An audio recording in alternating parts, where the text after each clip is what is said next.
Paano ba ang tamang pag-fill up ng Palawan Express Pera Padala Send Money Form? So, send money form, ito ay para sa mga magpapadala po ng pera. So, iba din po ang form kapag ikaw ay gustong mag-claim ng pera. So, kapag gusto mong magpadala, tingnan mo na dapat ang form na iyong pinifill upan ay mayroong sulat na Send Money Form. So, ituturo natin sa video na to kung paano ang tamang pag-fill up ng Palawan Express Pera Padala na send money form. So, una, dito sa transaction code ay huwag lamang po itong sulatan dahil ikaw ay magpapadala ng pera at wala ka pong transaction code. Ang taga Palawan po ang mag-fill up dito. Dito naman, sulatan mo sa date, ibig sabihin ang pizza kung kailan ka nagpunta ng Palawan at ang oras. Pagkatapos, dito tayo sa sender. Sender, ibig sabihin, ikaw na magpapadala. So, pangalan mo dito sa name, sa unang blank, isulat mo ang iyong pangalan. Tapos sa mobile number, isulat mo dito ang number ng iyong cellphone. Tapos, kung mayroon kang suki card number, kung wala naman ay huwag lamang itong fill upan. So, ang suki card number ay makukuha mo yan sa Palawan kung gusto mong magkaroon ng suki card. Ibig sabihin, kung mayroon kang suki card, sa bawat pagpapadala mo ng pera or pag-claim mo ng pera, ay magkakaroon ka ng puntos sa iyong suki card. Kung gusto mo ng suki card, sabihin mo lamang sa teller sa Palawan na gusto mo ng suki card. So, tapos na tayo dito sa sender o sa pangalan ng magpapadala. Dito na tayo sa receiver.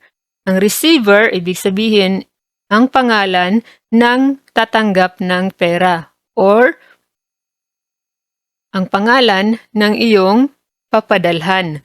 Dito isulat sa receiver. So, name, so ang pangalan ng iyong papadalhan at ang kanyang telephone number or ang kanyang cellphone number dito. At destination branch, isulat kung saang branch ng Palawan niya kukunin. Pero, pwede na pong hindi ito fill upan dahil pwede namang kunin kahit saan ang Palawan na pera. So, huwag na pong fill upan ang destination branch.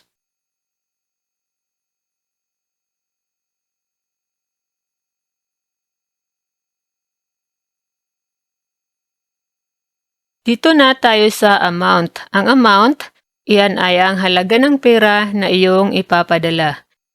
So, ang pinaka-importante na fill upan dito ay ito lamang merong mga check. So, again, ulitin natin sa amount, isulat dito ang pera na iyong ipapadala. Ibig sabihin, kung magpapadala ka halimbawa ng 5,000, so isulat dyan ang 5,000. Sulatan din dito ng purpose of transaction. Ibig sabihin kung ano ang purpose ng iyong pagpapadala. Halimbawa, kung ikaw ay magpapadala para allowance ng iyong anak, so pwede mo sulat dyan na allowance. Tapos, relationship to receiver. Kung ano ang relasyon mo sa tao na tatanggap or sa tao na iyong papadalhan. So, dahil magpapadala nga tayo ng pera sa ating anak, halimbawa lang, so isusulat natin dito na ang relasyon natin sa ating papadalan ay anak or child. Pwede lang Tagalog, pwedeng Bisaya as long as maiintindihan ng taga Palawan. So wala ka nang isusulat dito sa fee, wala ka na rin isusulat dito sa total. Yan po ay para na sa mga taga Palawan. So pagkatapos, syempre, huwag mong kalimutan dito sa pinakadulo na isulat ang iyong buong pangalan at permahan mo sa itaas, dito sa signature over printed name. So, pangalan mo at perma sa itaas, dito mo po isulat. So, ganyan lamang po kasimple ang pag-fill up ng pagpapadala sa Palawan Pawn Shop or sa Palawan Pera Padala. So, again, dito sa una ay ang pangalan ng ikaw na magpapadala, yan ang sender. Dito naman ang receiver ay ang pangalan ng tatanggap ng pera.